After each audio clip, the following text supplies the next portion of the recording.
सनातन परिवार सेवा संस्थान द्वारा भारतीय नववर्ष गायत्री दीपयज्ञ पारिवारिक मेला समारोह।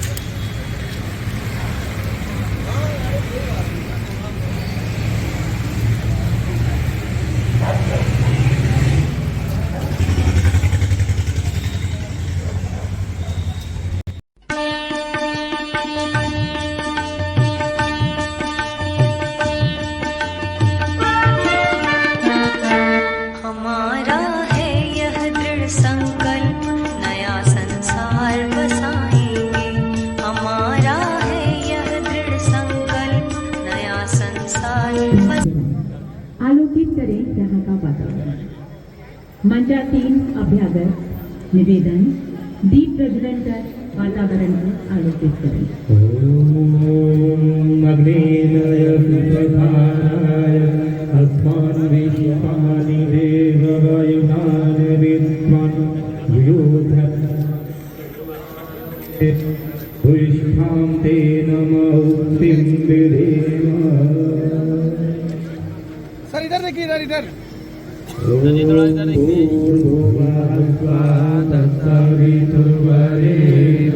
भर्गो देवस्य धीमहि धियो यो नः प्रचोदयात्। ॐ ज्योतिपुरुषाय नमः। दीप की बाती जलकर वातावरण को आलोकित कर रही है। ये प्रकाश है नववर्ष का, ये प्रकाश है नववर्ष।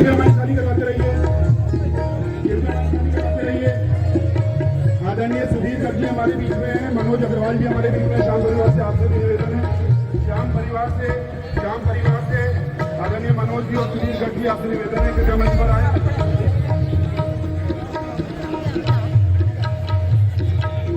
आदरणीय संदीप बंसल जी,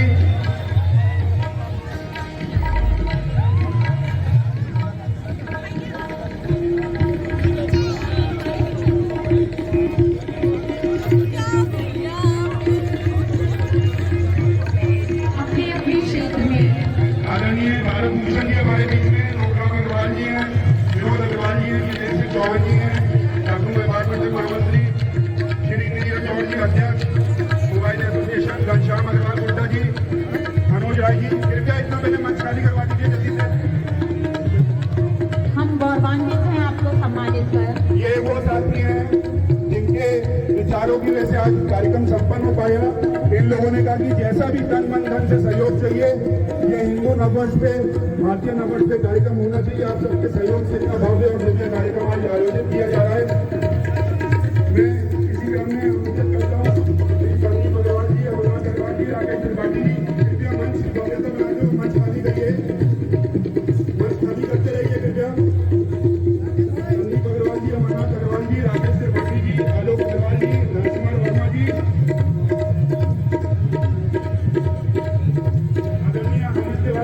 हमारे बीच में हैं। आपसे भी निवेदन है, अनिल शुक्ला जी हमारे बीच में हैं।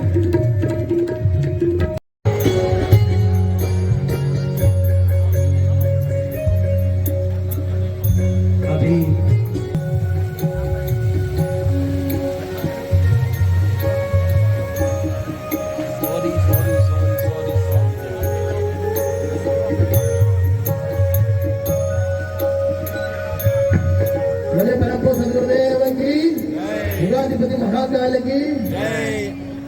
मानव जीवन भाइयों बहनों, बहुत ही पुरुषार्थ निर्माण योजना की जो की लाल मशाल है लेकर के आया है।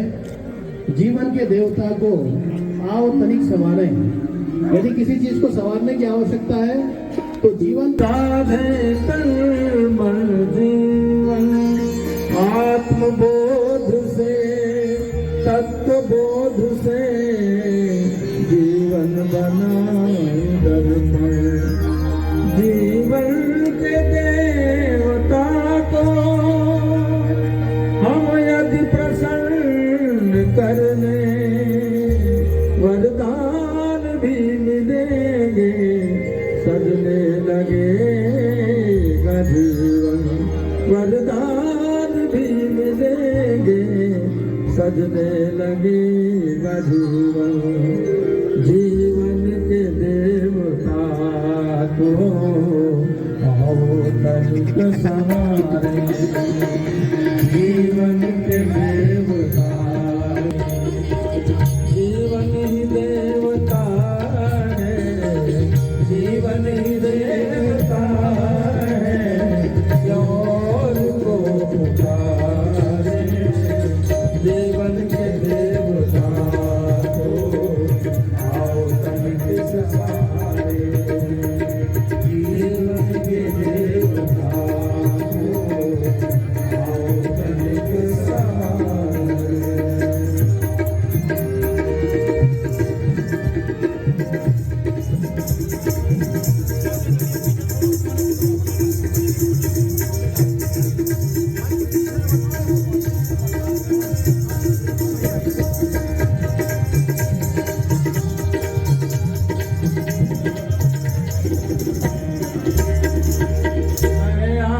ज्ञान होता अपने को जानने से, आत्मज्ञान होता अपने को जानने से, जीवन महान बनता अपने को साधने से, जीवन महान बनता अपने को साधने से, अपना सुधार करके देवत्व को निखारे, अपना सुधार करके देवत्व को निखारे, जीवन ही देवता है, जीवन ही देवता है, जोर को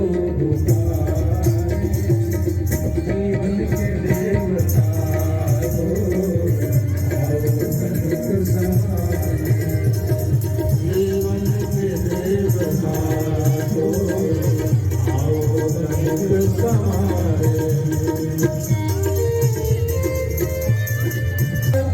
उतारे, जीवन ही देवता है, जीवन ही देवता है, जोर को पुकारे, जीवन के देवता को आओ तनिक सहारे, जीवन के देवता को आओ तनिक सहारे।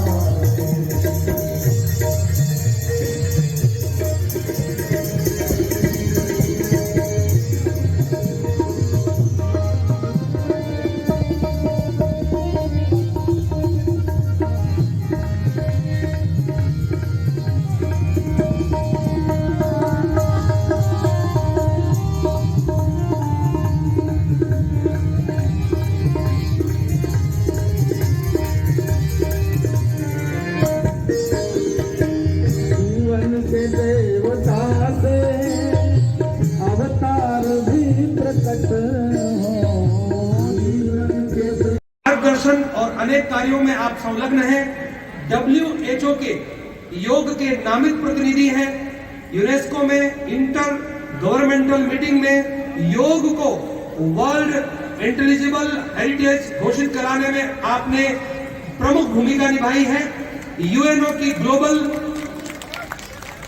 कॉन्वेंट ऑफ रिलीजन के एशिया पैसिफिक के आप डायरेक्टर हैं और यूएन सेक्रेटरी कंट्रोल के वर्ल्ड पीस चार्टर तैयार करने में आपने प्रमुख भूमिका निभाई है। विश्व प्रसिद्ध टेम्पल्टन पुरस्कार के आप प्रतिष्ठित जूरी मेंबर रहे हैं। एशिया के एकमात्र प्रथम centre for Baltic culture studies की स्थापना में आपने प्रमुख भूमिका निभाई है और south Asian institute of peace and reconciliation की स्थापना की है। भाइयों, इसके अलावा आप वेद मूर्ति तपोनिष्ठ परम पूज्य गुरुदेव पंडित श्री राम शर्मा आचार्य जी वंदनीय माता जी की गोद में पले बड़े हैं, जिन्हें श्रद्धेया जी, शैल जी, श्रद्धेय डॉक्टर प्रोपटिया जी का आशीष प्राप्त है और करोड़ों करोड़ गायत्री परिवार के परिजनों के आप लाडले होनहार युवा सम्राट हैं। हम दो पंक्तियों के साथ उन्हें आमंत्रित करेंगे कि भारत की चेतना को जगाने में, युवा शक्ति को झकझोरने में आपने एक नूतन आंदोलन गायत्री परिवार का छेड़ा है। दो पंक्तियों से हम उन्हें आज के उद्बोधन के लिए आमंत्रित करेंगे। चिरागों के सफर में दबदबा हो आंधियों का, तो अंजाम जुल्मत के सिवा कुछ भी नहीं। ये दुनिया नफरतों के आखिरी दौर में है, इसका इलाज पूज्य गुरुदेव पंडित श्री राम शर्मा आचार्य जी के सिवा कुछ भी नहीं। श्रद्धेय डॉक्टर चिन्मय पंड्या जी। बहुत धन्यवाद नरेंद्र भाई साहब। मित्रों, परम पूज्य गुरुदेव परमवंदनीय माता जी की दिव्य उपस्थिति को साक्षी मानते हुए माँ गायत्री के पावन मंत्र के साथ मैं अपनी बात को आरंभ करना चाहता हूँ।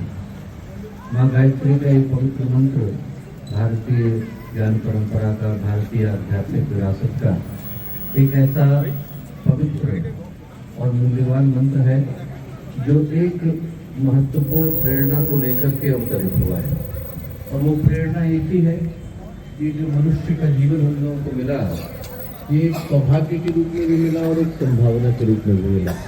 एक ऐसी संभावना के रूप में मनुष्य का जीवन मिलता है जहाँ पर हमारे जीवन का एक मार्ग तो उस ओर को खोजेगा, नराधम बनते, पशु बनते, प्रेत बनते, पिशाच बनते वक्त लगता नहीं।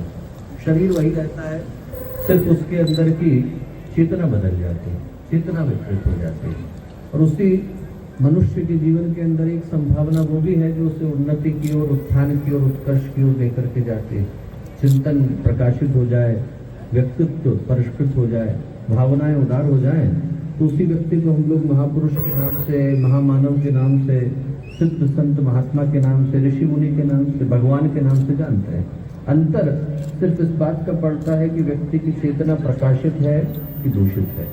और जो गायत्री का मंत्र है वो एक ही संभावना को लेकर के आता है, एक ही सोच को लेकर के आता है कि उस मार्ग पर बढ़ने के लिए, जिस मार्ग पर हम लोग आध्यात्मिक उत्कर्ष के अंतिम शिखर को देखते हैं, उस मार्ग पर ऊपर उठने के लिए, आगे बढ़ने के लिए, अच्छा करने के लिए हमारे जीवन में उस संकल्प का, उस संरक्षण का, उस भाव का, उस मनोदशा का उदय हो सके जिसके माध्यम से व्यक्ति उस आध्यात्मिक ऊंचाई को छू करके आता है।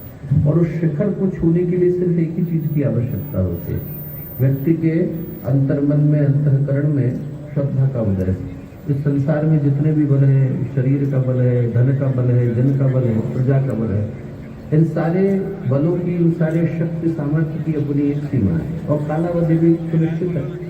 चाहे व्यक्ति कितनी भी शक्ति को लेकर क्यों न आया, उससे ज्यादा बलवान कोई ना कोई तो होता ही। कहते हैं कि रावण के पास बहुत बल था पर बाली के पास ज्यादा।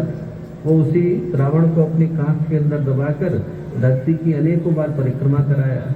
और यदि ये भी मान लिया जाए कि व्यक्ति सबसे ज्यादा बल को लेकर के बैठा है तो भी अमरता दिखा करके तो आया नहीं। शरीर तो एक न एक दिन छूटता ही, संपत्ति कितनी भी हो एक न एक दिन तो कम पड़ती है। श्रद्धा अकेली ऐसी है जिसका अतिक्रमण करने का साहस काल के पास भी नहीं, क्योंकि वहां पर होने को कुछ है ही नहीं। जिसने अपने अहंकार को खो दिया, अपने अस्तित्व को खो दिया, उसके पास तो सिर्फ पाना ही शेष रह जाता है। जो शून्य हो गया वो फिर अनंत हो जाता है। उसी के लिए तो संत कबीर ने कहा है कि प्रेम गली अति साकरी जा में दो न समाए।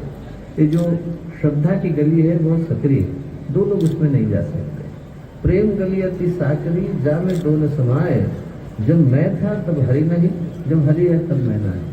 जिसने अपने आप को गवा दिया वो फिर ईश्वर को पाने का अधिकारी हो जाता है। और जो गायत्री का मंत्र है वो एक ही सूत्र को, सिद्धांत को, आदर्श को अपनाने की प्रेरणा हमें प्रदान करता है कि इस मनुष्य के जीवन के रूप में जो दिव्य संभावना, जो ईश्वरीय अवसर हमने से प्रत्येक को मिला, उसके मूल्य को, महत्व को, अर्थ को, मर्म को व्यक्ति समय रहते साध सके, जान सके और उस ओर चल सके, जिस ओर चलने के बाद व्यक्ति अपने लिए और समाज के लिए कल्याण के पथ को प्रशस्त कर पाता है। बस उसी एक सिद्धांत को अपनाने की प्रेरणा गायत्री का मंत्र प्रदान करता है। स्थिर चित्त, शांत मन और शांत भावनाओं के साथ हम लोग उस शक्ति को पुकारें जिसको हम लोग सद्ज्ञान की देवी, सद्भाव की देवी, सद्कर्म की देवी, सत्प्रवृत्ति की देवी कहकर के पुकारते हैं। माँ गायत्री का पावन मंत्र, पवित्र मंत्र साथ साथ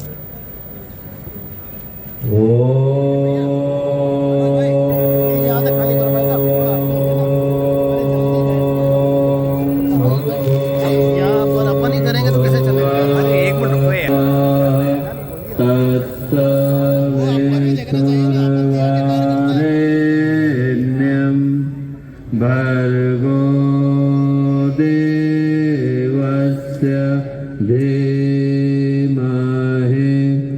धियो यो नः प्रचोदयात्।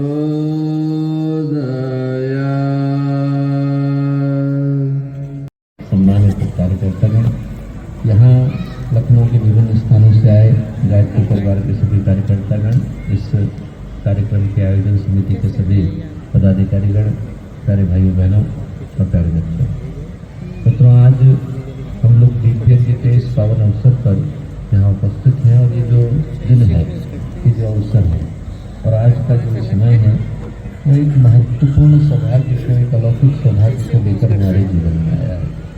और हमारे जीवन में जब भी सौभाग्य का आगमन होता है तो वो सौभाग्य साकार और फलित तभी हो पाता है जब उन क्षणों के मूल्य को, महत्व को, अर्थ को, मर्म को समझ पाने की स्थिति में हमारी चेतना होती है।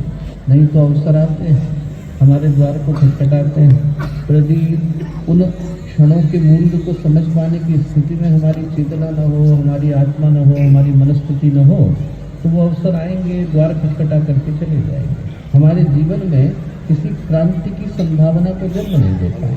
बारिश हो पर यदि हमारे पात्र उल्टे रखे हों तो फिर हमारे आंगन सूखे रह जाते हैं। हमारे जीवन में उनके कारण किसी सौभाग्य की दृष्टि को कर पाना संभव नहीं हो पाता। वो करने के लिए एक ही चीज का होना अनिवार्य हो जाता है कि हमारी अंदर की चेतना उस स्थिति को स्वीकार कर पाने की स्थिति में हो, उसको अंगीकार कर पाने की स्थिति में हो, जिसके कारण हमारे जीवन में कोई क्रांति की संभावना जाग पाती है। महाराष्ट्र की धरती पर एक बड़ी अद्भुत घटना घटी और घटना ये घटी कि एक 12 साल का बालक था, नाम था नारायण, को विवाह करने के लिए गया। और महाराष्ट्र में परंपरा है कि जब विवाह करने के लिए जाते हैं तो वर वधू के दुपट्टे को बांधते समय में वहाँ जो पंडित हैं वो कहते हैं सावधान। तो जैसे ही विवाह का क्षण आया, दोनों का लग्न बांधा जा रहा था, तो नारायण के दुपट्टे को बांधते समय में जो पीछे पुरोहित खड़े थे, पंडित खड़े थे, उन्होंने जोर से बोला सावधान। सावधान कहना था कि तुरंत नारायण के हृदय में विचार आया, एक उनके मन में चिंतन पौधा कि ये व्यक्ति मुझसे सावधान होने को क्यों कह रहा है। बस जैसे ही विचार आया वैसे ही मन में एक भाव लगा कि मनुष्य का जीवन न जाने कितने वर्षों की प्रतीक्षा के बाद मिला है। कि पंडित मुझसे ये कह रहा है कि इस मनुष्य के जीवन के लक्ष्य का, उद्देश्य का अनुसंधान करना अनिवार्य है। न जाने कौन कौन सी वीथियों से मैं गुजरा हूँ, न जाने कौन कौन सी राहों से गुजरा हूँ। कभी पशु बनाऊंगा, मक्खी मच्छर बनाऊंगा, कुत्ता बिल्ली बनाऊंगा, गधा घोड़ा बनाऊंगा। और एक लंबी यात्रा के बाद, लंबे समय की प्रतीक्षा के बाद आज जब ये मनुष्य का जीवन मुझे प्राप्त हुआ है तो इस चीज पर अनुसंधान कर लेना अनिवार्य हो जाता है कि मिला क्यों। तुरंत वो वहाँ से उठे, त्र्यंबकेश्वर के पास, पंचवटी के पास टापली का जंगल है, वहाँ जाकर के बैठे। 12 वर्ष की तपस्या के बाद जब वो नारायण दोबारा उठे तो उनका नाम समर्थ गुरु रामदास हो गया। घटना कितनी साधारण थी, घटना इतनी ही थी कि शादी कराने वाले पंडित ने सावधान होने को कहा था। न जाने कितनों को सावधान होने को कहा होगा। न सावधान कराने वाले पंडित सावधान हुए और न सावधान होने वाले वरवधू सावधान हुए, पर एक नारायण के जीवन में उसके कारण क्रांति घट गई, क्योंकि उन क्षणों के अर्थ को समझ पाने की स्थिति में उनकी चेतना थी। बाहर की जो परिस्थितियां होती हैं वो व्यक्ति के जीवन में क्रांति करके नहीं जाती, पर हमारी मनस्थिति हमारे जीवन में क्रांति को जन्म देती है। बाहर की दृष्टि से हम लोग साधारण घटना के लिए एकत्रित हैं। यहाँ का ये सभागृह है, यहाँ के इस वातावरण में हम लोग एकत्रित हैं और दीपकों को जलाने के लिए आए। उस दृष्टि से देखें तो बड़ी महत्वपूर्ण घटना नहीं घट रही। दीपकों को जलाना एकमात्र हमारे जीवन का उद्देश्य होता तो इस कार्य को हम लोग अपने घर के अंदर बेहतर तरीके से कर सकते थे। करने के लिए किसी और चीज की आवश्यकता नहीं। आपको मोमबत्ती की जरूरत है, अगरबत्ती की जरूरत है, माचिस की तीली की जरूरत है, दीपकों की जरूरत है, जलाने के लिए हम लोग यहाँ नहीं आए।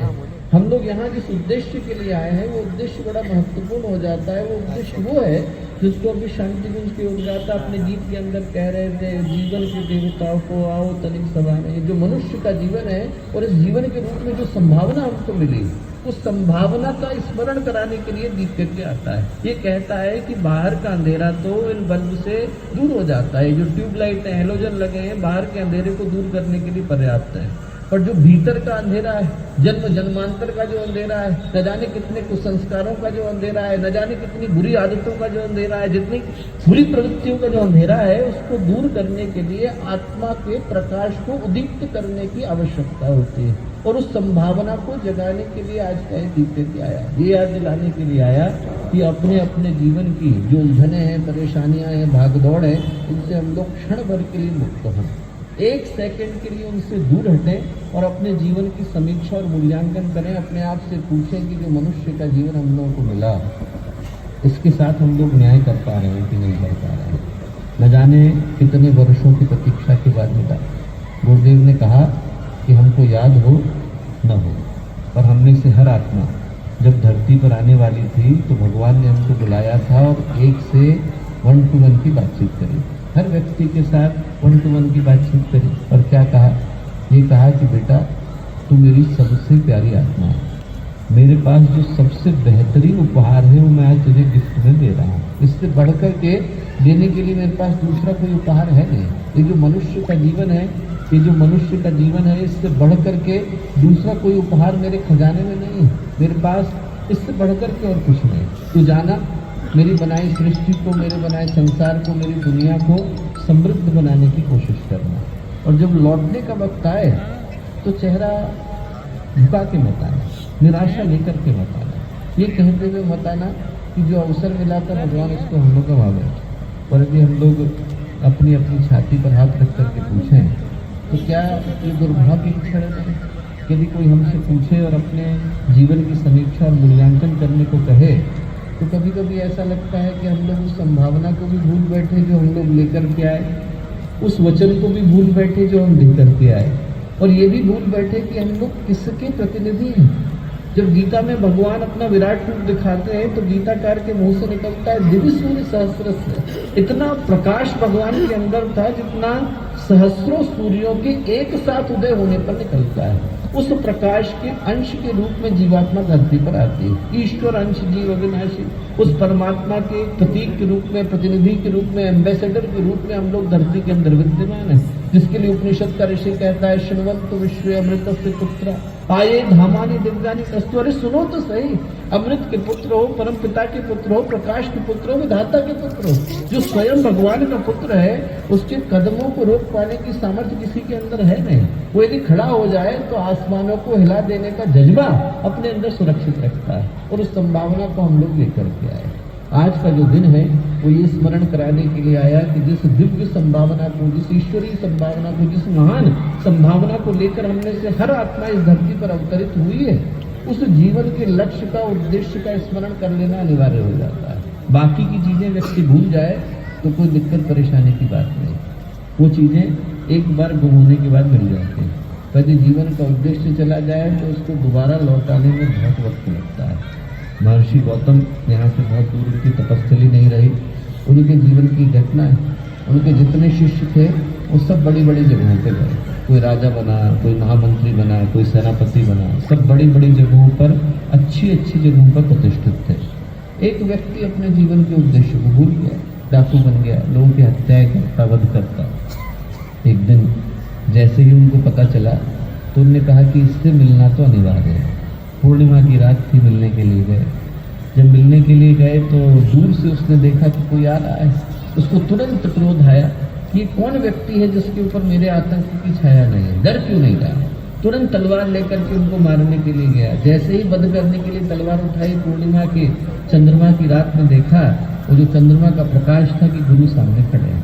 हाथ की तलवार गिर गई, आंख से आंसू गिरने लगे, चरणों में सिर चला गया। रोते रोते बोला कि गुरुदेव आप क्यों आए? यदि आज गलती से मुझसे आपका वध हो जाता तो क्या होता? महर्षि गौतम बोले मेरा वध हो जाता उसकी मुझे चिंता नहीं थी, जो तू अपना वध करके बैठा है उसके लिए तो ज्यादा चिंता तो है। तो जो अपने जीवन का उद्देश्य गंवा करके बैठा है, लक्ष्य भुला करके बैठा है, उसको याद दिलाने के लिए मैं यहाँ आया।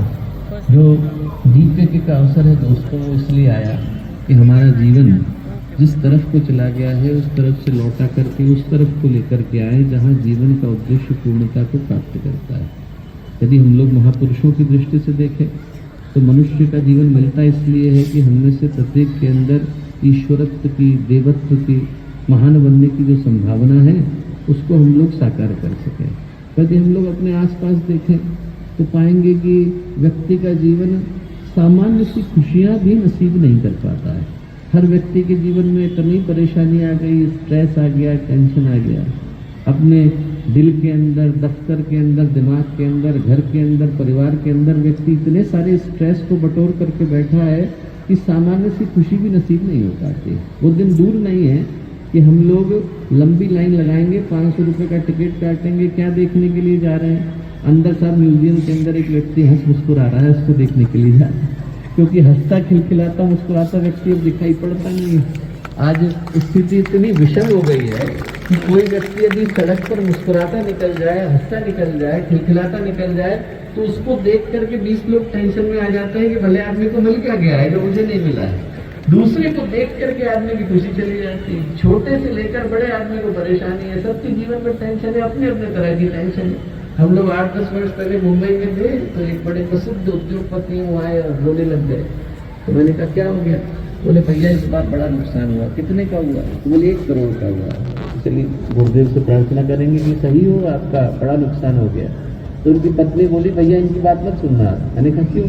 बोले अरे 15 करोड़ का फायदा सोच करके बैठे थे, 14 करोड़ का फायदा हुआ।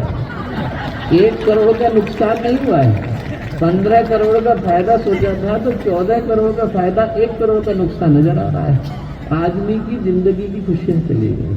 छोटी छोटी बातें व्यक्ति के जीवन में स्ट्रेस का, टेंशन का कारण बन जाती हैं।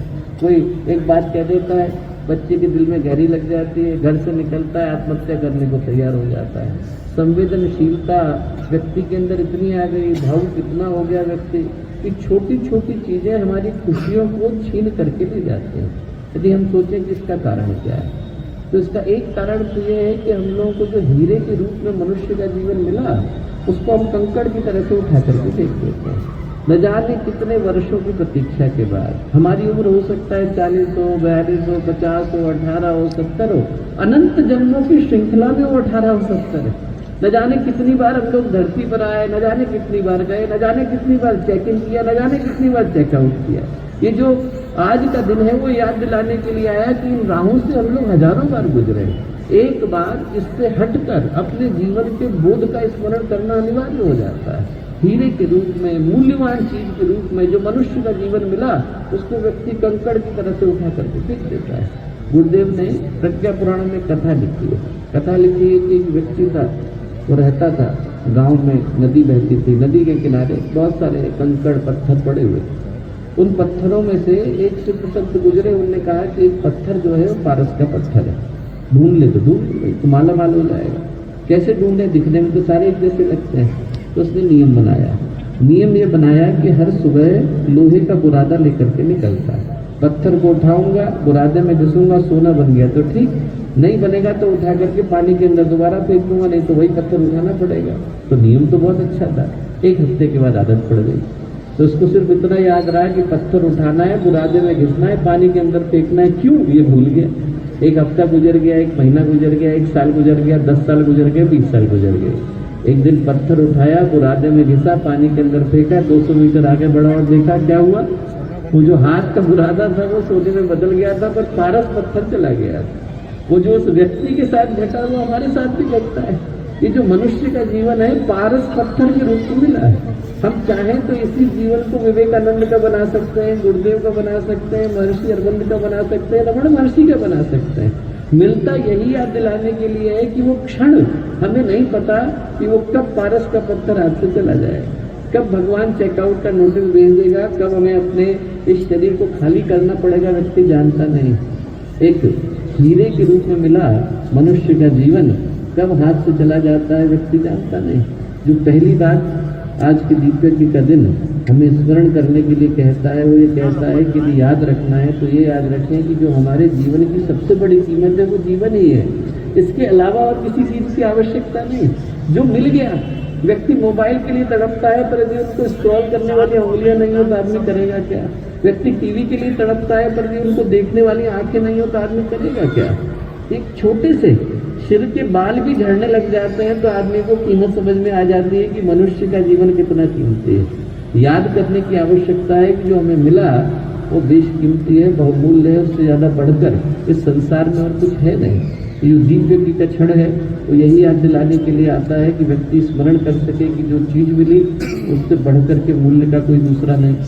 एक कहानी आती है कि एक व्यक्ति कैम्ब्रिज से PhD करके आया, गांव की तरफ को जा रहा था।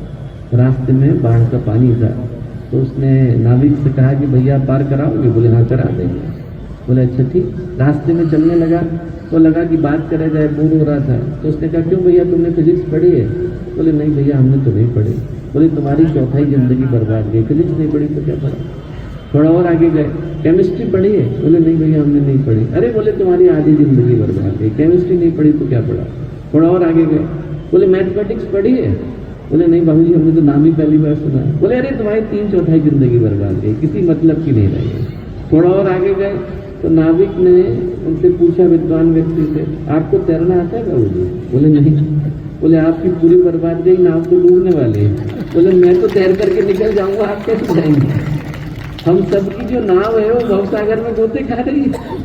पार जाने के लिए जिस ज्ञान की आवश्यकता है उस ओर इशारा दीप्ति करता है। सारी चीजें व्यक्ति जान गया पर वो न जान पाए जिसके कारण व्यक्ति इस मनुष्य जीवन का उद्देश्य, लक्ष्य उसका अनुसंधान कर पाता है तो जो भी प्राप्त किया वो मनुष्य के जीवन में भारी बन करके रह जाता है। ये बड़े दुर्भाग्य का विषय है कि जो शांति, जो जीवन का लक्ष्य, जो जीवन का उद्देश्य, जो जीवन का पर्पस मनुष्य के अंदर से आ सकता था, वहां ढूंढने के बजाय व्यक्ति ढूंढता कहाँ है? बाहर की ओर। चाहिए उसको क्या? प्रेम। उसको भूख किसकी लगी है? भावना। दौड़ता किसके पीछे है? पैसे की। ये कैसा अजीब सा विडंबना का क्षण आ गया। एक कहानी आती है, गोरकी ने लिखी। ये एक किसान था, उसने कहीं पर पढ़ा कि साहब यदि हम लोग वहाँ जाएं तो उस गांव में जमीन मुफ्त में मिल रही है, मैं भी जाऊँगा लेकर के आऊँगा। गया, वो गाँव के किसान से बोला आप लोग जमीन मुफ्त में दे रहे हैं? बिल्कुल मुफ्त में दे रहे हैं। क्या करना पड़ेगा? बोले कुछ नहीं करना पड़ेगा, सुबह का सूरज उगेगा, हम आपको 4 झंडियाँ देंगे, आप लेकर के भागना। जितना उत्तर में भाग जाओ उतना भागना, भाग करके पहली झंडी गाड़ देना। पूरब में दूसरी गाड़ना, पश्चिम में तीसरी गाड़ना, दक्षिण की चिंता मत करो, दक्षिण में हम लोग खड़े। जितनी आपने नाप ली उतनी आपकी है। बोले बस? बोले हाँ। आज तक किसी को मिली नहीं? बोले नहीं। क्यों? बोले अरे सुबह दौड़ो तो पता चलेगा। सुबह का सूरज उगा और जो गांव का प्रधान था उसने 4 झंडियां पकड़ाई, उसने भागना शुरू किया। जितना भागा उतना उसके मन का लालच बढ़ा। ये सारी की सारी जमीन तो मेरी, मुझे ही मिलने वाली है। तो उसको लगा कि एक ही दिन भागना है तो मैं खाना लेकर के क्यों भाग रहा हूँ? खाना फेंक दिया। एक दिन बिना खाने के रह सकता हूँ। एक ही दिन भागना है तो पानी लेकर के क्यों भाग रहा हूँ? पानी फेंक दिया। बिना पानी के तो जी सकता हूँ। कपड़े भी उतार दिए, ज़्यादा दूर तक पहुँच जाऊँगा। 2 बजे याद आया कि वो झंडी गाड़नी थी। झंडी गाड़ी, पूरब में गया दूसरी गाड़ी, पश्चिम में गया तीसरी गाड़ी। गोरकी ने लिखा है कि वो घर से सूरज डूब रहा था, खाना खाया नहीं था, पानी पिया नहीं था, बिना कपड़ों के साइबेरिया में भगा चला जा रहा था। शरीर की सारी ऊर्जा चली गई। वो जो फिनिश लाइन थी उससे 6 फीट पहले आकर के बेहोश हो गया। जब आँख खुली तो देखा चंद्रमा सर पर है, पूरा गांव इकट्ठा है, लोग ताली बजा रहे हैं। उन्होंने कहा कि भैया तुम तो बहुत दूर आ गए, बाकी के लोग लालच में इतने पड़े कि आज तक लौटे नहीं है, झंडियाँ ही गाड़ रहे हैं। तो उसने कहा कि मैं इतनी दूर तक आ गया तो हो सकता है कि मुझे कुछ डिस्काउंट में मिल जाए। बोले मैं यहाँ तक आ गया तो इस जमीन का आप क्या करोगे जो मेरी उंगलियों के बीच में और अंतिम रेखा के बीच में रह गई है 6 फीट, इसका क्या करोगे? गांव का प्रधान बोला इसमें तुम्हारे मरने की प्रतीक्षा कर रहे हैं। बोले इसमें तुम्हारी कब्र खोदेंगे, तुमको गाड़ेंगे। बोले इतनी ही जमीन तुम साथ लेकर के जाते हो। भागता आदमी बहुत तेजी के साथ है पर दुनिया की ऐसी कोई दौड़ नहीं जो सिखा के पार ले जाती है। जो आज का दिन है वो ये याद दिलाने के लिए आया कि जिस और लक्ष्य है, जहाँ पर शांति है, जहाँ पर तृप्ति है, जहाँ पर उद्देश्य है, व्यक्ति उसका स्मरण कर सके। जो आज की दिव्यति का दिन है वो एक ही उद्देश्य के साथ आया कि जब बाहर का प्रकाश हो तो व्यक्ति भीतर के उजाले को भी जन्म दे सके, मन के अंदर उस संकल्प को जन्म दे सके जिसके माध्यम से व्यक्ति एक अच्छे जीवन का निर्माण कर पाता है। न जाने कितने वर्षों की प्रतीक्षा के बाद ये मनुष्य का जीवन मिला, उसके मूल्य को जानने के लिए आज का अवसर आया। और मूल्य उसी के लिए आ पाता है जो उसके मूल्य को जानता है। जो नहीं जानता है उसके लिए तो किसी मूल्य का नहीं रह जाता है। एक कहानी आती है गुरुदेव की लिखी हुई कि एक घर में वीणा रखी थी, क्योंकि वीणा बजाने वाला था। वहाँ पर संगीतज्ञ का घर था। एक पीढ़ी गई, दूसरी पीढ़ी गई, कोई उनके घर में वीणा बजाने वाला पैदा नहीं हुआ। 4 पीढ़ियाँ निकल गई। 4 पीढ़ियाँ निकलने के बाद वो घर में शोपीस बन करके रह गई। क्या है उसका उद्देश्य लोग भूल गए। एक दिन एक कबाड़ी आया तो घर के बच्चों ने कहा कि साहब ये लकड़ी पड़ी हुई है, इसको उठा करके ले जाओ। आप कितने दोगे? 10 रुपये देंगे तो ले जाओ। जैसे ही वो बाहर लेकर के चला, एक वीणा बजाने वाला जा रहा है। उसने कहा कि साहब वीणा आपके पास कहाँ से आई? बोले हमने 10 रुपये में खरीदी है। बोले मुझे दे दो। बोले तुम भी 11 रुपये में तुम ले लो। उसको दे दी। गांव के चौपाल पर बैठ गया और उसने वीणा को बजाना शुरू किया। जैसे ही वहाँ से सुर निकलने शुरू हुए, जैसे ही वहाँ से संगीत ने जन्म लेना शुरू हुआ, आसपास जो चलने वाले थे उनके पैर बंध गए। सबके सब वहीं वीणा के पास खिंच करके चले आए। वो जो घर था, जिस घर से वो वीणा आई थी, उस घर के बच्चे भी आ गए। उनने कहा अरे तो हमारी वीणा है, हमें वापस लौटा दीजिए। तो वीणा बजाने वाला संगीतज्ञ बोला भैया तुम्हारे लिए तो ये लकड़ी ही है, वीणा तो सिर्फ मेरे लिए है। इसके अंदर संगीत का सुर जो देना जानता है वही वीणा के मूल्य को पहचान पाता है। मूल्य पहचान जाए तो इसी मनुष्य के शरीर के अंदर विवेकानंद भी छिपे हैं, गुरुदेव भी छिपे हैं, महर्षि अरविंद भी छिपे हैं, रमण महर्षि भी छिपे हैं। मूल्य नहीं समझेंगे तो ऐसे ही लकड़ी है, एक दिन तो इसको जलाना भी है, दफनाना भी है, नष्ट भी करना है। जो आज का दिन है वो यही याद दिलाने के लिए आया कि उसका मूल्य समझ सके व्यक्ति, जो मनुष्य के जीवन को सही ऊर्जा, सही दिशा दे करके जाती है। जो दीप्यज्ञ का अवसर है वो इसी भाव के साथ आता है कि हमारे अंदर की वो संकल्पना जाग सके जो हमारे जीवन को नई चेतना, नई दिशा प्रदान करती है। और कौन सा संकल्प हम लोग लेकर के जा सके? मैं कहूँगा कि 2 संकल्प लेकर के जाएं। एक छोटी कहानी सुनाता हूँ, उससे वो संकल्प स्पष्ट हो सकेगा। कहानी महारानी होलकर की है। बड़ी प्रसिद्ध महिला है, आपका शहर व्यक्ति जानता है। एक हाथ में शिवलिंग लेकर के लड़ा करती थी। पूरे भारत को स्थिर करने का काम और न जाने कितने मंदिरों के जीर्णोद्धार का काम यदि किसी ने किया तो उस अकेली महिला ने किया। 29 वर्ष तक वो लड़ती रही। 13 वर्ष की उम्र रानी बन गई। ऐसी जुझारू महिला। और 29 वर्ष के बाद जब स्थिर हो गया राज्य, अंग्रेजों को उन्होंने लोहा दिया, न जाने कितनों को लोहा दिया, पूरा मध्य का राज्य स्थिर स्थापित किया। तो उन्होंने पंडित जी को बुलाया। बोले पंडित जी ऐसा है, मेरा बड़ा मन था कि मैं गीता पढ़ सकूं, पढ़ नहीं पाई, जिंदगी भर तो लड़ना पड़ा। अब आप एक काम करिए, आप रोज गीता लेकर के आइए।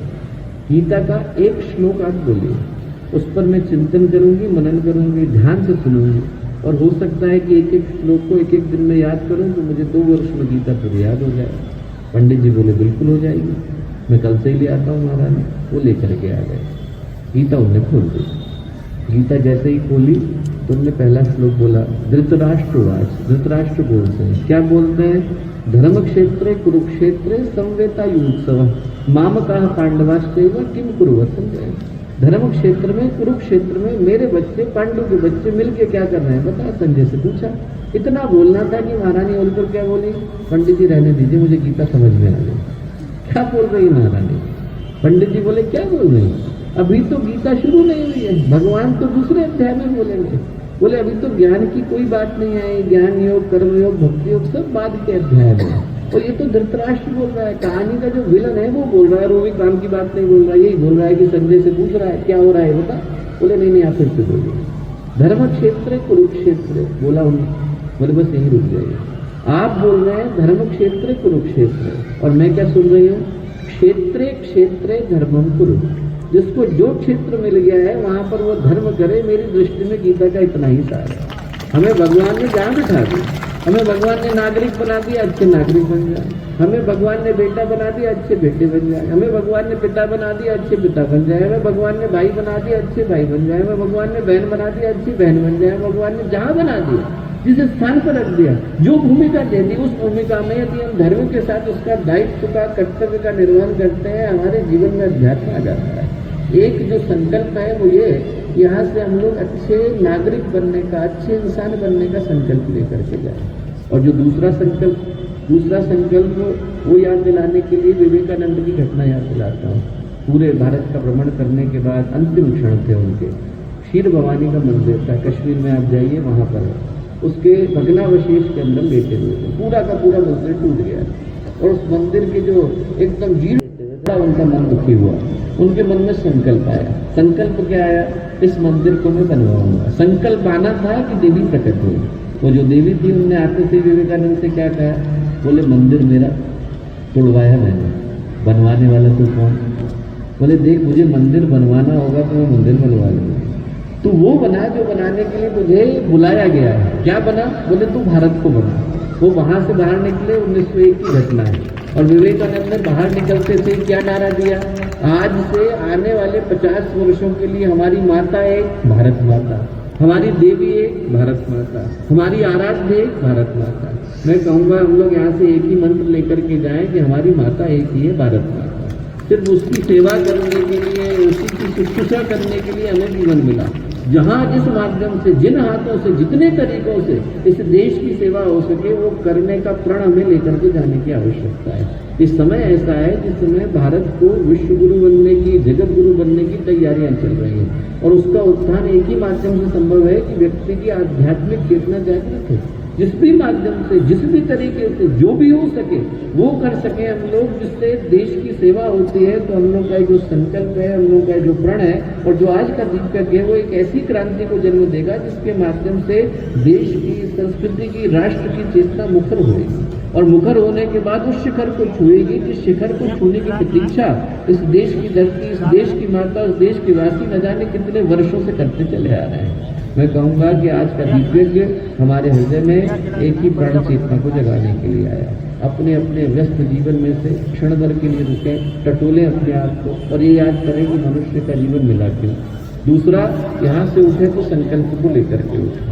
एक संकल्प लें कि जहाँ पर जिस भी रूप में, जो भी भूमिका हमें भगवान ने दे दी, ऊपर वाले ने दे दी, वहाँ पर हमारे माध्यम से दायित्व का, कर्तव्य का निर्वहन भली भांति धर्म के साथ हो सके। दूसरा, हम लोग राष्ट्र की सेवा जिस भी तरीके से कर सकें, जिस भी माध्यम से कर सकें, जो भी प्रकार से कर सकें और जितने भी तरीके से कर सकें, वो करने का प्रण, संकल्प हमें यहाँ से लेकर के जाने की आवश्यकता है। यदि आप लोग जागेंगे तभी ये देश जागेगा। और आप लोगों के माध्यम से देश जगे, राष्ट्र जगे, संस्कृति जगे, मानवता जगे। ऐसी प्रार्थना हम लोग पूज्य गुरुदेव से, वंदनीय माता जी से करते हैं। इतनी देर तक आपने इन बातों को बड़े धैर्य के साथ सुना, उसके लिए आप सबको बहुत सारा धन्यवाद, शुभकामनाएं।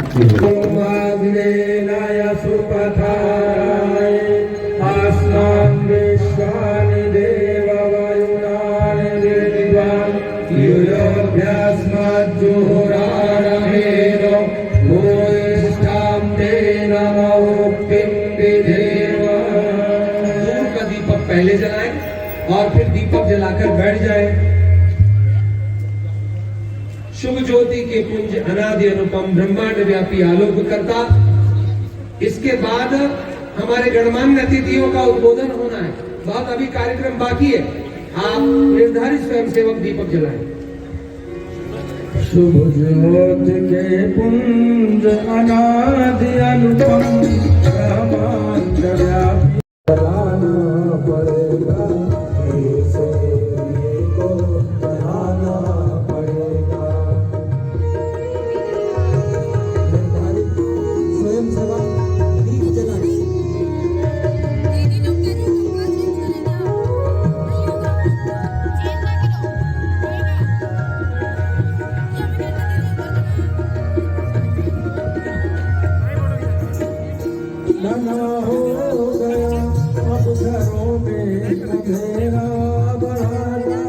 एक ऐसे महान व्यक्तित्व मंच पर विराजमान हो और जिनके स्वागत के लिए 6 की 6 ऋतुएं एक साथ यहाँ पर आ गई हूँ। गुरुजी, मैं देख रहा था आपके आगमन से पहले वर्षा ऋतु आकर के सबको आनंदित करके चली गई और जैसे वर्षा आई उसके बाद शरद ने कहा कि मैं पीछे नहीं रहना चाहता हूँ, तो शरद ऋतु आ गई।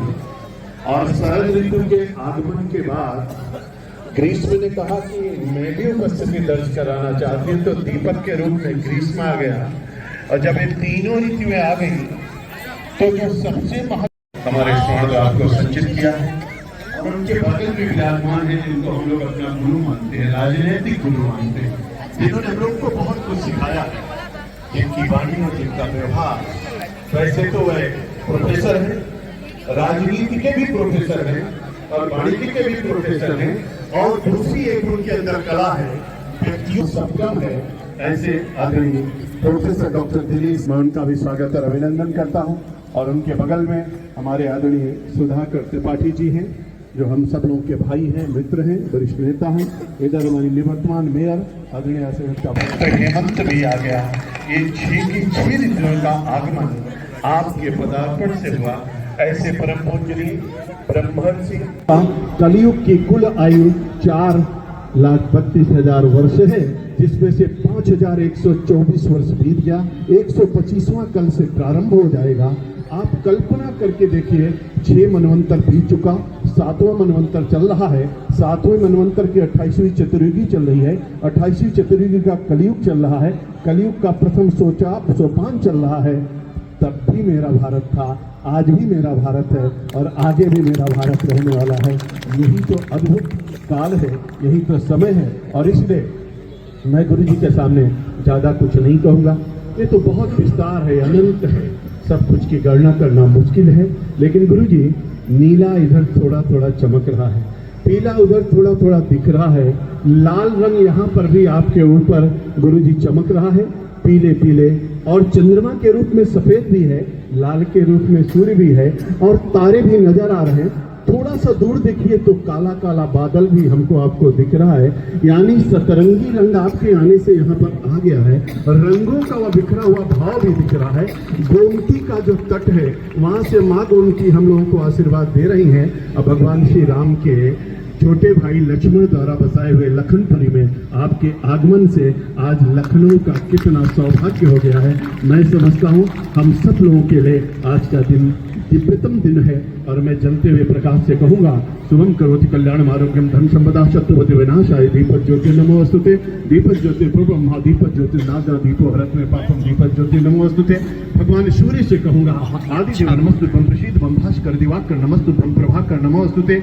आदित्य प्रथम नामा द्वितीयांत दिवाकर तृतीयं भास्करम प्रोक्तु चतुर्थं प्रभाकरम पंचम सहस्राज कष्टम चतुरोचना सप्तम हृदयष्टम च व्यवहांशु नवम दिन के दसवम द्वादशकम एकादशई मूर्ति द्वादशम सूर्योचा। हे सूर्य भगवान, 2080 और कल का दिन चैत्र प्रतिपदा का प्रथम दिन, माँ आपकी बार नौका से आ रही है गुरु जी, और हाथी पे जा रही है गुरु जी। कितना अद्भुत संयोग है।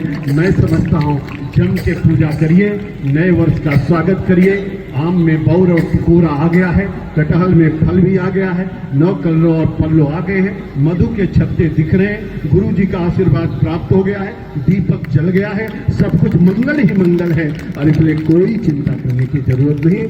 हंसते रहिए, मुस्कुराते रहिए, चलते रहिए, चलाते रहिए, और माँ गायत्री का ध्यान करते रहिए। महामंत्र है, अद्भुत है, दुनिया में ऐसा कोई मंत्र नहीं, सभी मंत्र उसमें समाहित है। इसलिए माँ के चरणों में प्रणाम करते हुए गुरु जी ने कहा है, भारत माँ स्वामी विवेकानंद के लिए, उत्तिष्ठ जागृत प्राप्त बराने बोधक, उठो जागो, और जब तक लक्ष्य की प्राप्ति न हो विश्राम मत करो। और इसलिए अथर्ववेद की लाइन है, माता भूमि पृथ्व्याम, भूमि मेरी माँ है, मैं इस पृथ्वी का पुत्र हूँ, जीऊंगा तो भारत माता के लिए और मरूंगा तो भारत माता के लिए। ऐसे संकल्प लेकर के हम लोग आगे बढ़ेंगे। एक बार पुनः गुरु जी के श्री चरणों में प्रणाम करता हुआ, आप सबको प्रणाम करता हुआ, 9 वर्ष की वर्ष प्रतिपदा की ढेर सारी शुभकामनाएं, मंगल कामना करते हुए ऐसा ही आपका जीवन सुखमय हो, आनंदित रहे, आप सब लोग साथ मिलकर के चलते रहें। आप सबको प्रणाम, बहुत बहुत धन्यवाद। एक बार पुनः गुरु जी के चरणों में प्रणाम। हमारे मन के चक्षु को खोलने का काम आपने किया, हम सब लोगों को एक नई दिशा देने का काम किया। ऐसे हमारे चिन्मय महाराज जी का मैं हृदय से आभार प्रकट करती हूँ और धन्यवाद प्रस्तुत करती हूँ उनका कि आप लखनऊ शहर में आए हैं। सबसे पहले तो आपका स्वागत लखनऊ शहर में, क्योंकि लखनऊ की महापौर होने के नाते से मेरा कर्तव्य है कि मैं आपका स्वागत करूँ। और आपका बहुत बहुत स्वागत है। आपने हमें जो मार्गदर्शन दिया, हम सब लोगों को हमें जीवन जो मिला है उसके प्रति हमारा जीवन क्यों मिला है और हमें क्या करना चाहिए, इसकी दिशा देने का आज आपने हमें दिशा देने का काम किया और हमारे लिए यह बड़े सौभाग्य का विषय है। आपका मैं हृदय से पुनः आभार प्रकट करती हूँ। हमारे बीच में हमारे संरक्षक, हम सबको मार्गदर्शन देने वाले आदरणीय दिनेश शर्मा जी, जो पूर्व में उप मुख्यमंत्री रह चुके और महापौर रह चुके हैं, आज यहाँ पर मंच पर उपस्थित है। मैं उनका भी हृदय से आभार प्रकट करती हूँ। और हमारे बीच में सुधाकर जी हैं, जी उनका भी हृदय से आभार प्रकट करती हूँ, स्वागत करती हूँ। और महेंद्र सिंह जी, जिन्होंने अभी बहुत सुंदर शब्दों में काल की गणना और हम सब लोगों को काल की गणना के बारे में बताया और इतना विस्तृत प्रभाव से आपने बताया कि हम सब लोगों को जो गणनाएं शायद नहीं मालूम थी वो भी सब ध्यान में आ गई। ऐसा विस्तृत वर्णन सुनकर हमें बहुत अच्छा लगा। महेंद्र सिंह जी का मैं जैसे धन्यवाद और आभार प्रकट करती हूँ और उनको ऐसे ज्ञान ऋषि पूज्य चिन्मय पंड्या जी हमेशा से अपनी वाणी से, अपने क्रिया और कर्म से जिन्होंने एक राजनीति को शुचिता प्रदान की, ऐसे डॉक्टर महेंद्र सिंह जी पूरे लखनऊ में अपनी क्रियाशीलता से महापौर के कर्तव्य और दायित्व क्या है इसका निर्वहन करने वाली आदरणीय श्वेता भाटिया जी, और जिन्होंने काफ़ी महत्वपूर्ण काम किया रिमोट सेंसिंग के चेयरमैन के रूप में, से डॉक्टर सुधाकर त्रिपाठी जी। और इस कार्यक्रम का नियोजन बड़े मनोयोग से दो लोगों ने आगे बढ़े और पूरे को सबको शामिल किया, जिसमें श्री अभिषेक खरे जी और श्री गौरव महेश्वरी जी और इनकी पूरी टीम, गायत्री परिवार के सभी सम्मानित जन। हम सब जानते हैं कि नववर्ष, भारतीय नववर्ष को हम सब लोग बड़े मनोयोग से अब मनाने लगे हैं और मैं कहूं कि समय बदला है। और एक समय हमने ये भी थोड़ा सा शांत होकर बैठा,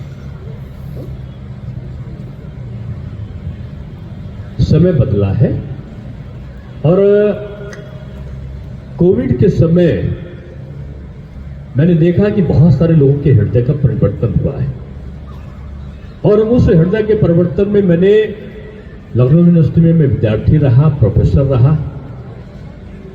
और प्रोफेसर हूं।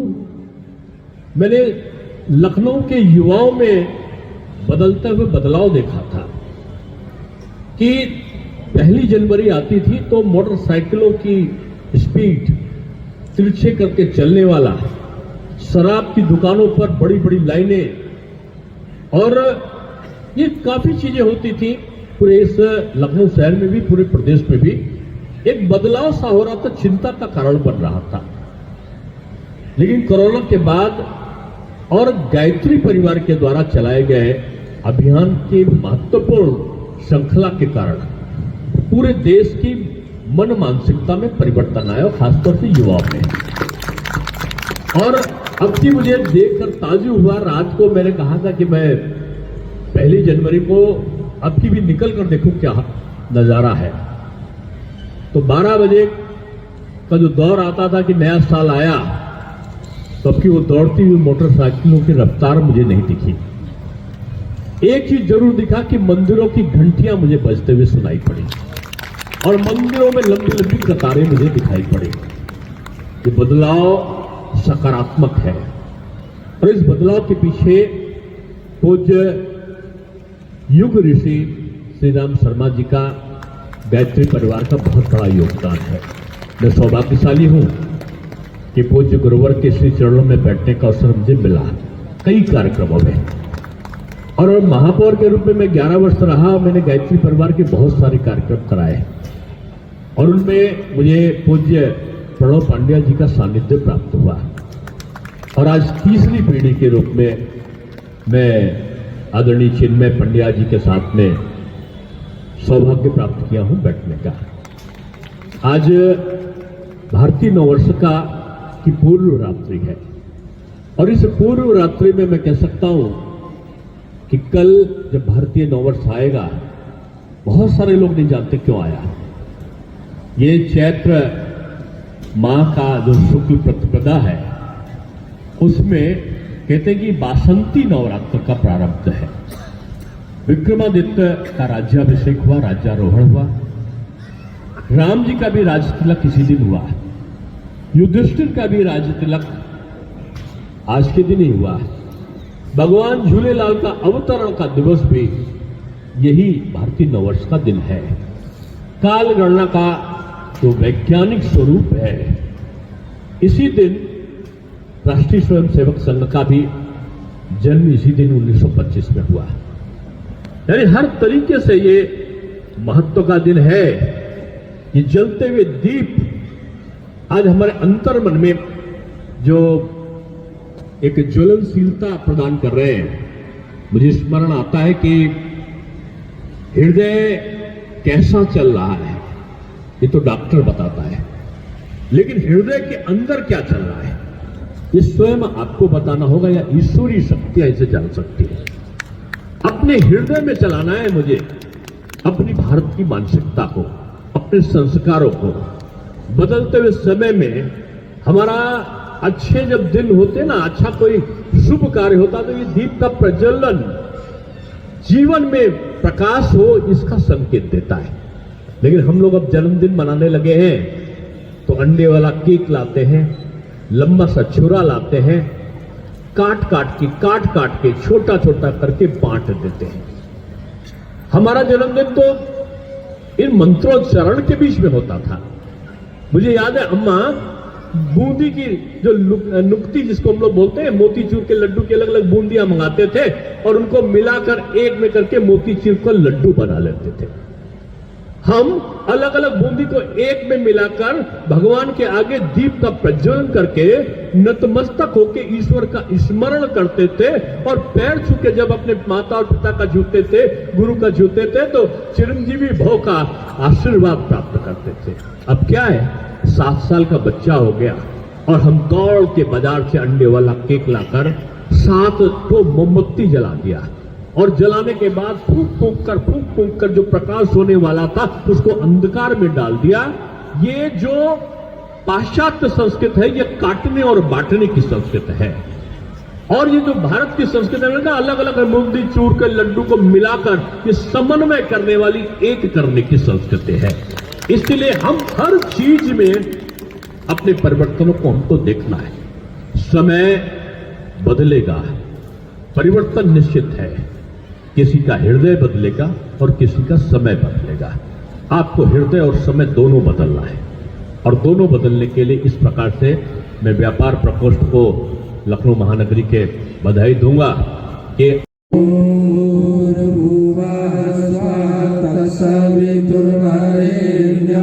भर्गो देवस्य धीमहि धियो यो न प्रचोदयात् स्वाहा। इदं गायत्र्यै इदं नमः। ॐ भूर्भुवः स्वः तत्सवितुर्वरेण्यं भर्गो देवस्य धीमहि धियो यो नः प्रचोदयात् स्वाहा। इदं गायत्र्यै इदं नमः।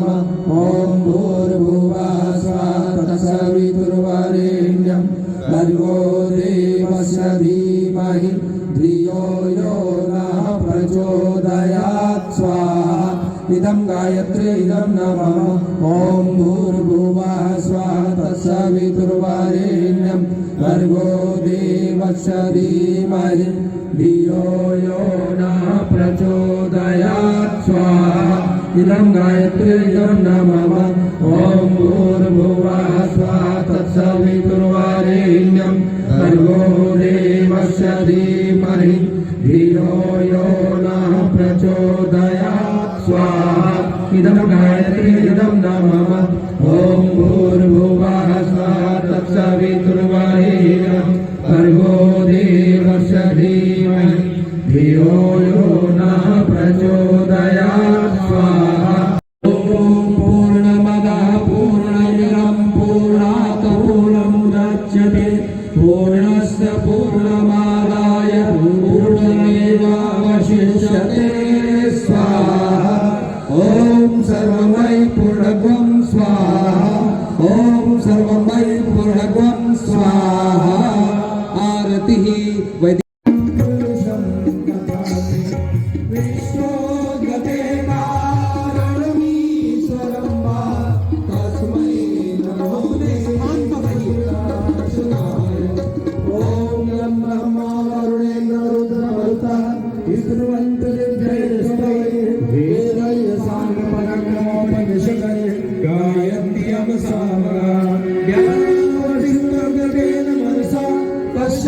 तं योगिनो यस्यान्तमनुसुरासुरगणा देवाय तस्मै नमः देवाय तस्मै नमः ॐ कर्पूरगौरं करुणावतारं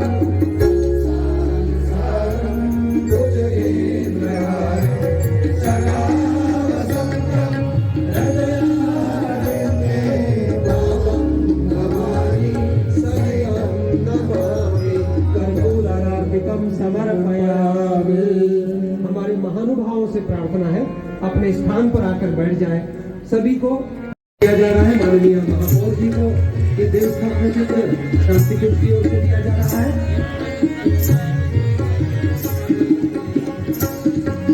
देव संस्कृति विश्वविद्यालय शांति कुंज हरिद्वार अखिल विश्व गायत्री परिवार के केंद्र माननीय त्रिपाठी साहब को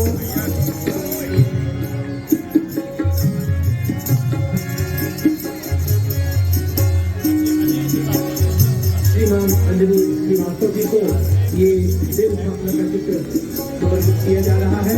सभी के घरों में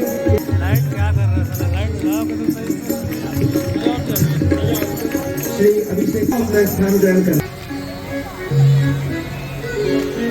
अब लकी ड्रा का मंत्र ओम मंगलम भगवान विष्णु मंगलम गरुड़ाध्वज मंगलम पुंडरीकाक्षो मंगलायतनो हरिः।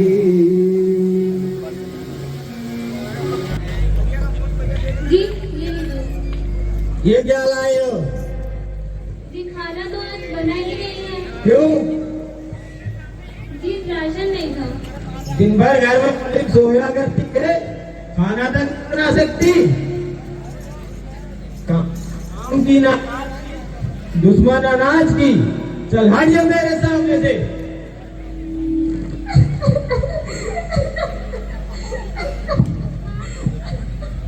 माँ मुझे खाना क्यों? मुझे खाना दो, मुझे बहुत भूख लगी है।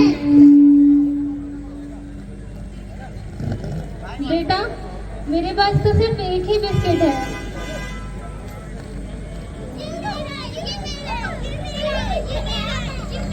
ये सच ही कहते हैं, मैं किसी काम की नहीं हूँ।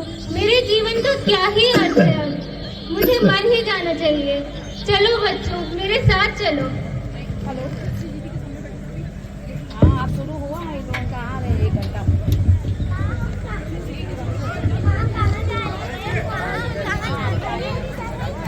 अरे बहन रुको, यहाँ क्या करने जा रही हो तुम? बहन मेरे पास और कोई रास्ता नहीं बचा है, मुझे मर जाने दो। अगर बहन तुम्हें कोई दुख है तो उसका हल ढूंढो। मृत्यु ही किसी भी दुख का अंतिम हल नहीं होता है। बहन मुझे तुम ही कोई उपाय बताओ, मैं क्या करूं? मेरे घर में खाना नहीं है, मेरे बच्चे भूख से बिलख रहे हैं। मैं ऐसे नहीं देख सकती, मुझे मरना ही होगा। रो मत बहन, आओ मेरे साथ चलो। यहाँ पास में ही एक बहुत दयालु सेठानी रहती है, वो तुम्हें तुम्हारी पीड़ा का कोई हल जरूर बताएंगी। आओ मेरे साथ चलो।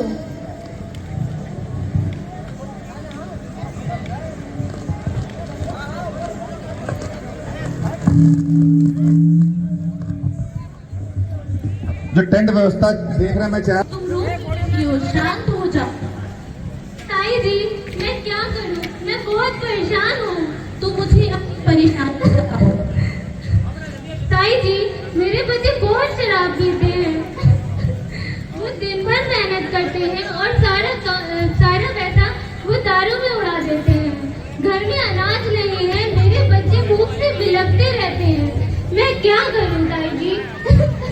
अब आप ही बताइए। ये पढ़ने लिखने की उम्र में लड़ाई झगड़ा देखते हैं, मैं क्या करूं? मेरी बात को ध्यान से सुनो।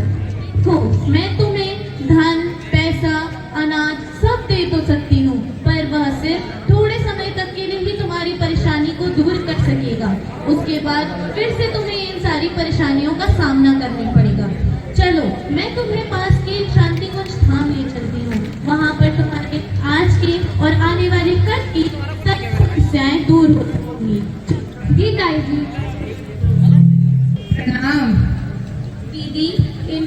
आपके सहयोग एवं के सानिध्य की आवश्यकता है। कृपया करके इन्हें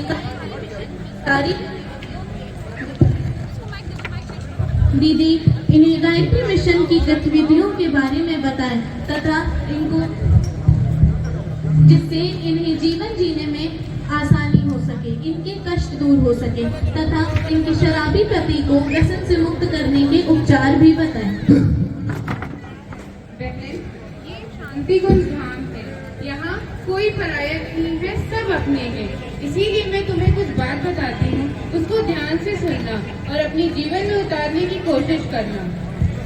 बहन, सुबह ब्रह्म मुहूर्त प्रातः काल मुहूर्त गायत्री माता का ध्यान करना, गायत्री मंत्र का जप करना और सूर्य देवता को जल अर्घ्य देना। भोजन बनाते वक्त मन ही मन गायत्री मंत्र का जप करना, इससे ये वो भोजन प्रसाद बन जाएगा। वो प्रसाद तुम्हारे पति व समस्त परिवार को शारीरिक व मानसिक रूप से स्वस्थ रखेगा। बहन, तुम अपने इन बच्चों को इन दीदी के पास संस्कार शाला में पढ़ने के लिए भेजो, जिससे इनमें कुछ संस्कार जन्म लेंगे और तुम हमारे स्वावलंबन केंद्र में आओ, जिससे हम तुम्हें स्वावलंबी बनाने में मदद करेंगे।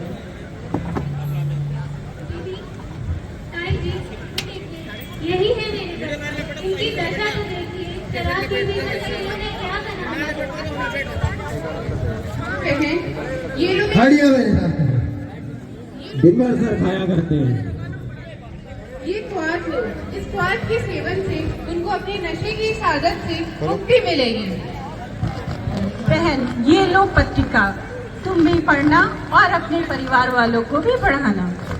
अब अपने पति को ले जाकर गुरुजी व माता जी के सामने प्रणाम करवाओ।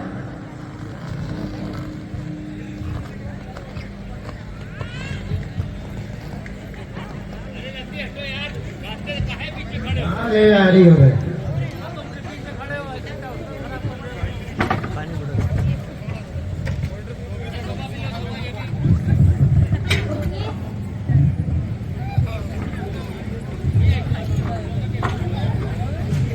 आइए यहाँ पर दर्शन करिए। ये शक्तिपीठ है, यहाँ पर आपकी सारी समस्याएं दूर